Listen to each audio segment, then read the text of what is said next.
Hello, Dolly, and welcome back to more Friday to Freddy Fazbear Frights. Last time we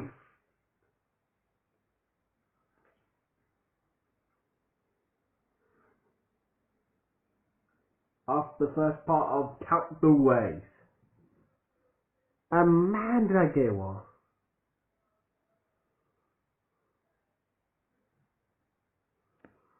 Oh, wasn't Michael, it was Jeremy from FNaF 2 who had the same kind of last name as Millie. Which is still interesting to me. It's still interesting to me.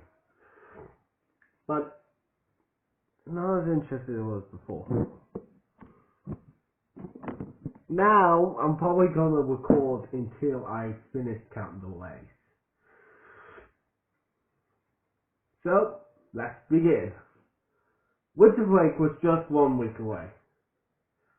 And the whole school was decorated with bells, Christmas tree, and occasional menor.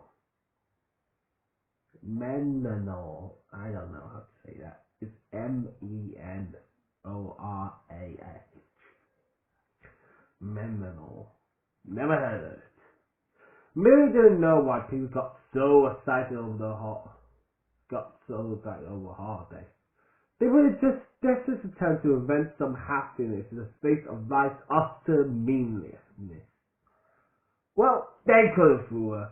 People could wish her a Merry Christmas and Happy Holidays until they turned Santa Claus red in the face.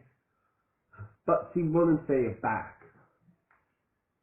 Not that people were going out their way to wish Mary well. As she walked down the hall to the lunchroom, one Bon Chewy, Mary didn't even know her name, said, "I say, I'm surprised to see you out of the day like Jacker's daughter." The junior looked over equally blonde friends, whom she'd been talking to more than she actually been talking to Mill. They all laughed. The Jacker's daughter thing had started because she was been carrying around a back bucket of Bram Stoker's Dracula. And one of the bottle guys said, "Oh look, how sweet, she's reading a book about her dad." From then on, she's been Dracula's daughter. Of course, everyone knew she was really just the Fitzsimmons' daughter, which made her almost just a misfit, as she would have been if Dracula were a real dad. The Fitzsimmons were kind of a joke in the town. Famous for the tendency to start parties with great enthusiasm and then abandon them. Wow. Sounds like me and my project. Wow! Some that's teaching much, Elliot. Yeah, why don't you hit yourself even more? Okay. Getting that out of the way.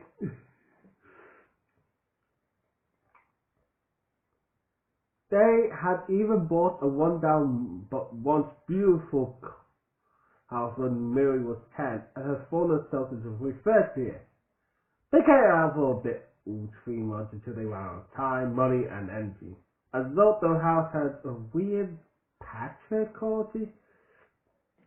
The living room and kitchen were prepared and had new features, but the bedroom still had old peeling wallpaper, and the floors were squeaky boards.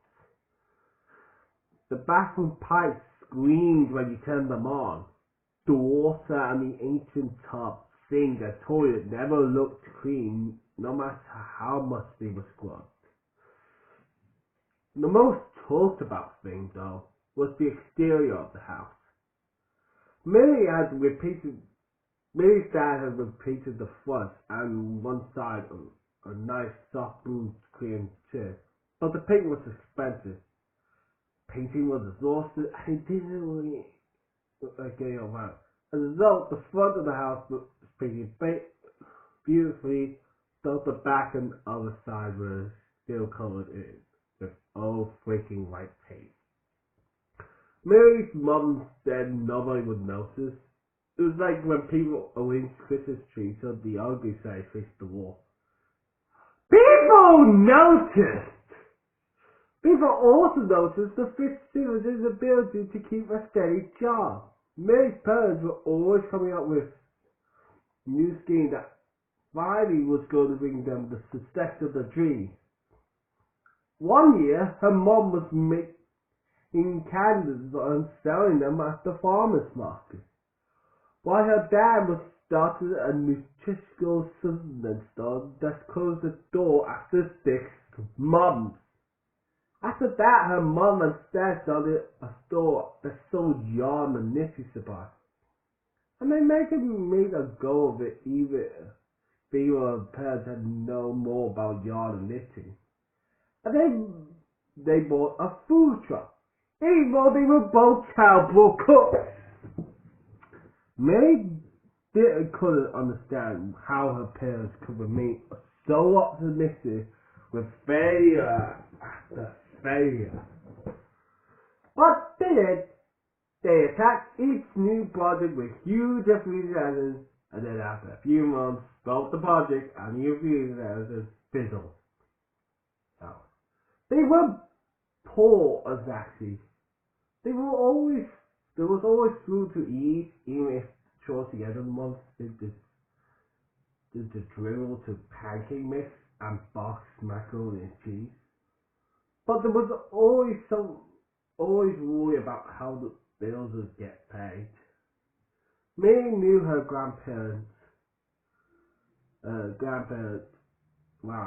them out with some months. Her grandpa was also considered weird in town, but was cut from sack because he was old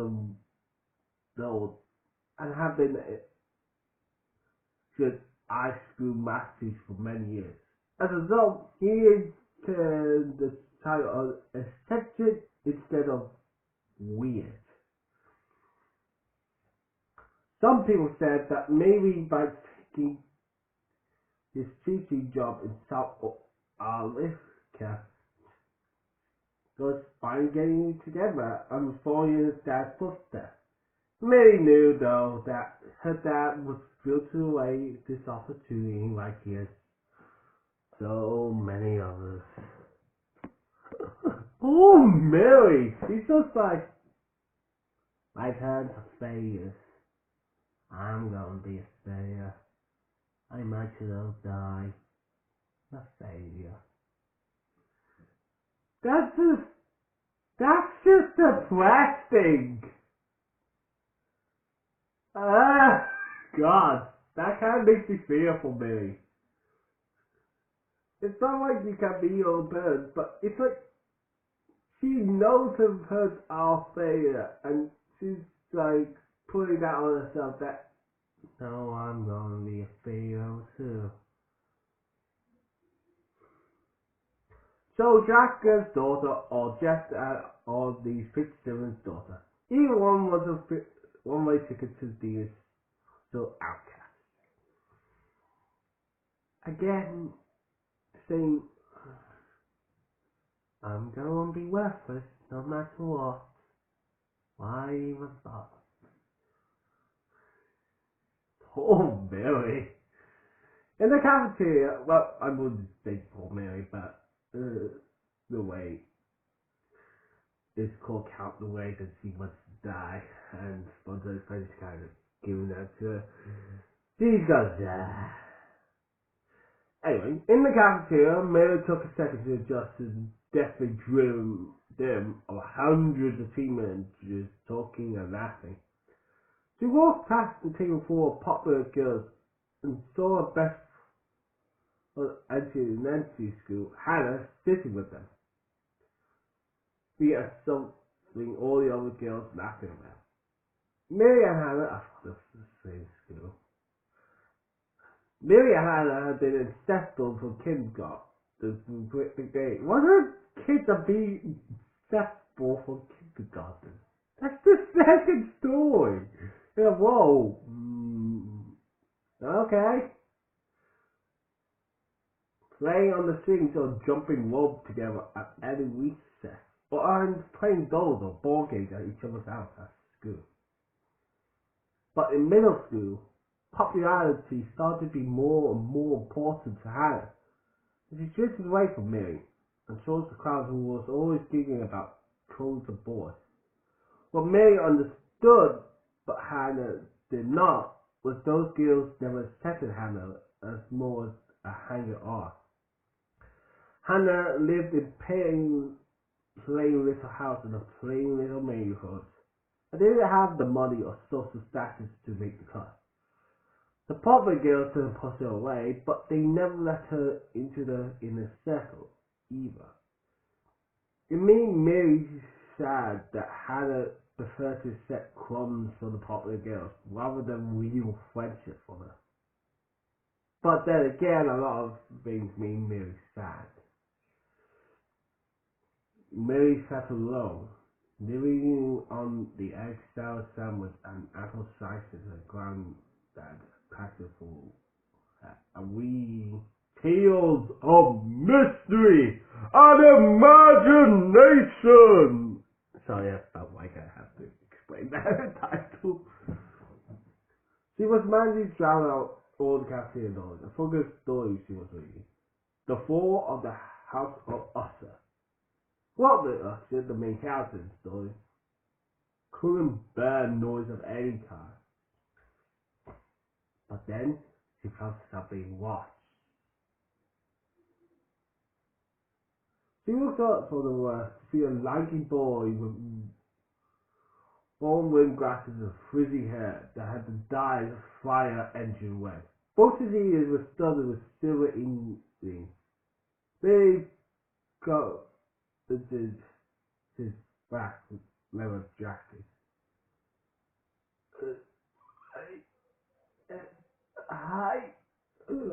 I was wondering. He nodded to her costume. Anyone sitting here? This guy asking to sit here? Nobody ever asked her to sit here. My imaginary friend, what is this? Wait. Was that a joke? Did I joke with beautiful? The boy grinned, revealing my little face. Well, would your imaginary friend, man, if I said a laugh? Mary looked at the empty chair for a second. She said to herself, okay, she said, seeing his trainer. Thanks to the both of you. I don't really know anybody else. I knew. Nice to meet you. I'm Mary. Wait, was he a comedian now? No, this is actually the book. I know he's making this stuff. It's spooky with it stuff. It's just Steve my lines. Fuck, have you been watching my channel? Scott, are you watching me? That would be creepy if you did. But thank you, Scott, for watching me. Even though it's creepy as fudge. So stop watching me! Okay. Other than being creeped out by Scott, I think I should be fine. I think. Scott? Sorry about that. I think pressed stop on my thing while I was laughing. Anyway.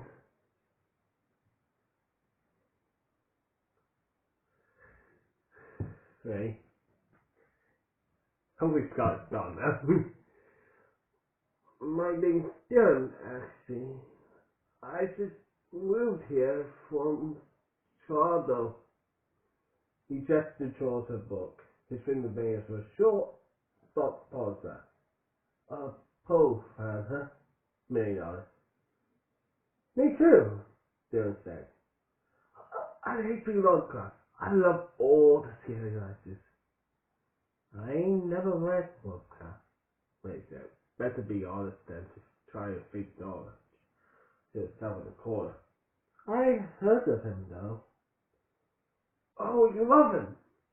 There's that tricky cafeteria in who's nodded to a puddle of ketchup. Super dark and twisty. He looked around the cafeteria. His face matched a decision. So, is this groom as lame as it seems? Lamer, they said, making her place in the book. So, yeah. The house also wasn't going anywhere, and she couldn't remember when she last had an interesting conversation. Well, I'll tell you what, Dylan said, Jesse with a French laugh. So far, you're the only person I've seen here who seems cool. Mary felt her face heating up. She held a blossom pinking of her paw. Thanks, she said. I don't like this jacket. And I like your earrings. Welcome. She reached out to touch one of the back tails just that dangled from her ear. Thanks. Jack, Victoria Morning, you. I know. They said. He knew! Okay, and that was like extreme reactions to this. It's like a Final Fantasy jump scare. Please. Ow. Bang! Okay, joking aside, back to the book.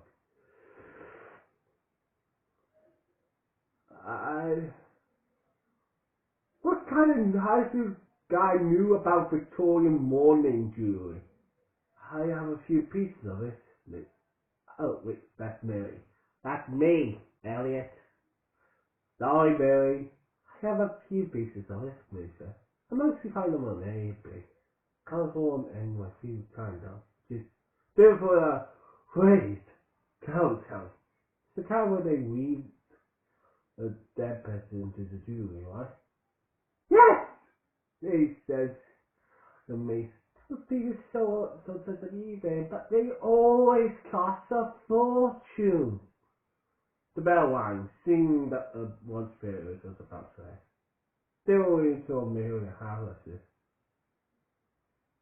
It's not it asks for whom the bell tolls. It tolls for thee, they said. Where had this guy come from? Toronto, sure, but how was he so sophisticated and noticeable? She had never met anyone like him. Darren stood up. Well, it's been a real pleasure. Would you and your imaginary friend join you to a lunch floor? Well, found his corners of the mouth, twisted up unfamiliar way. He wasn't right at all, she said. Ah, that's me, but she's gonna die. Ah, that's me. You're gonna die. That sounds like a threat coming from me. You're gonna die. We're all gonna die. Well, you're right. Ah, not the goofiness. See, I have thought about reaching into that too, the voice said. I thought I could sort out the power in here. So to speak, to friends up, and I let somebody can pretty cold. But I figured your grandpa would come in and notice the power's out in his precious workshop. I would fix it right away. So freezing to death is a no-go. Sorry if you had your heart set on that one, see. Mary was shivering not from the cold, but from fear. I don't understand. Why do you want to kill me? Interesting use of axe, Boy said. There are actually a couple reasons. Actually. The phrase is quite simply that it's something to do. I started the salad shop ages before your grandpa found me. Well, Me, yeah. Mm, mm, mm. That's the same as the last story. Baby was found in, well, Eleanor. Eleanor was found in a scrap yard. And it's the same for fun. What are the fuck are your avatars of being found in a savage yard? That just alerts me even more. I can't mean.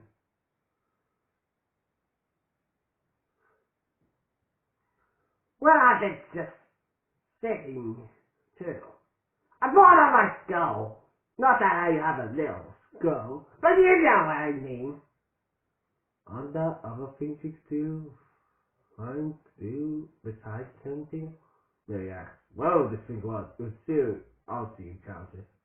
Maybe you could read it. Not so interesting. I'm past. There's my second reason, which is that death is what you want. You can move. How did you move here? Talk about how you want to die. Well, I like to kill people, and you want to die. It depends. It's so easy. Like one of those little birds, the pig said of rhinoceros. The bird gets steamed, and the rhinoceros gets under itchy little bugs. We don't get what we want. Win-win. They suddenly realized that she had spoken a bear of death from witches. But it's always been just an interesting idea to play around with. She never did take any action to make it laugh. I don't want to die. Not really. A horrible warning sound sounded Millie shook body of the machine that tracked. Seconds to recognize the sound as laughter.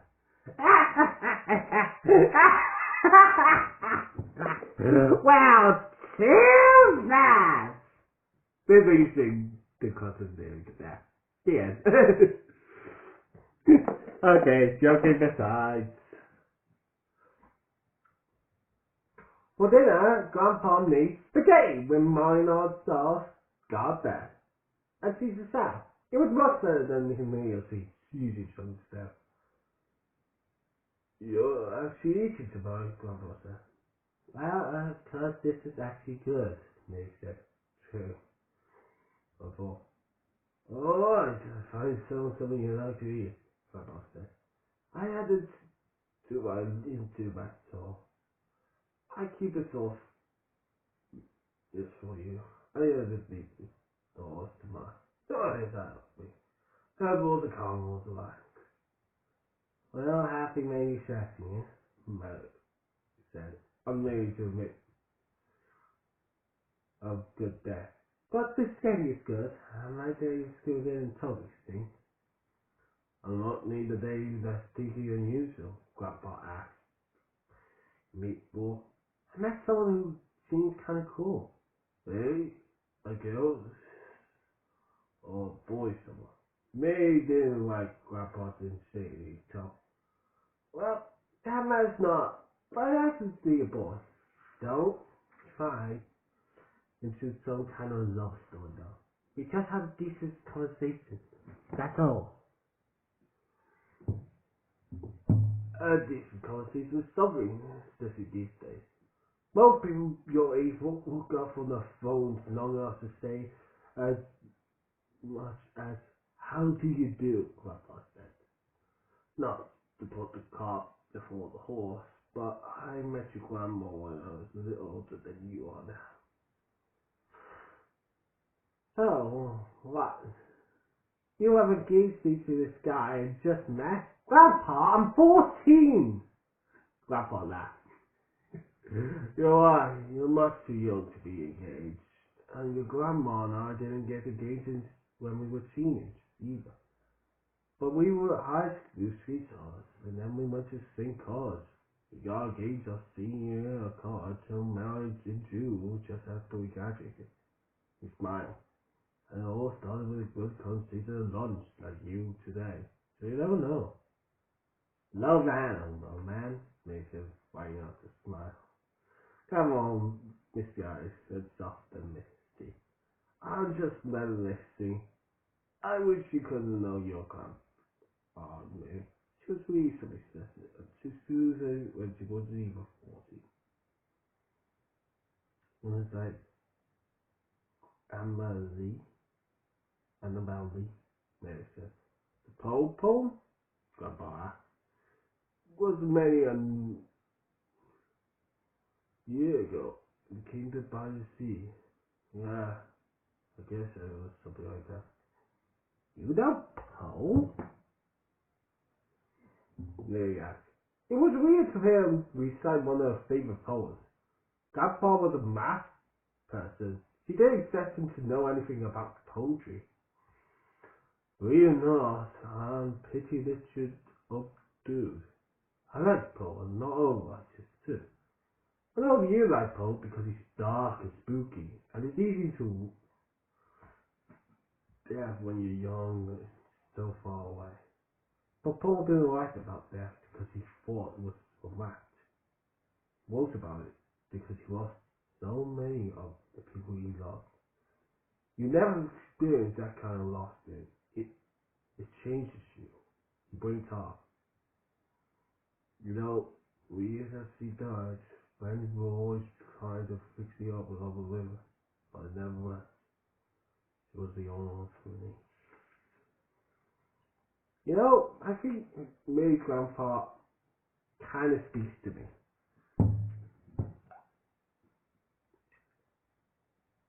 I too have been wanting to write a story about death and how important it is, what it's about, what it means for people and people around it, how the different ways you can react to death, like with anger or misery, or how it changes a person, because I think death is interesting as a concept. But to do it right and do it well, it takes time and effort and lots of planning. The story itself isn't bad. Actually, you might have seen it before, but does it matter to me? It's a story I want to tell. It's just hard to tell it with how I want to do it. So I've always been averse to make it because it's gonna be hard for me when I do it eventually, because I still want to do the story. It's a good story, it's just how do you do that story? Sorry, I keep thinking about it. It's just making me feel off because I know what happens. You know what it's like to be a writer that knows what happened to the story? I do. It makes me suffer. Because I can't tell you guys. I want to tell the story. I want to, but I can't. I feel like even if I do tell the story with my characters, or the way I draw stuff, I don't think that will be enough to get the point across. I don't think that will be enough. I need you guys to be invested in the story, and I don't think I can do that now. I don't think I can. Heart Soul is different, and as that story is specifically designed for paper. It's basically designed for the way my style is. It's specifically designed to lure you in. It makes sense to how it is, but I can't do it. Anyway, next time we paint out the ways. And more makeup painting about stuff.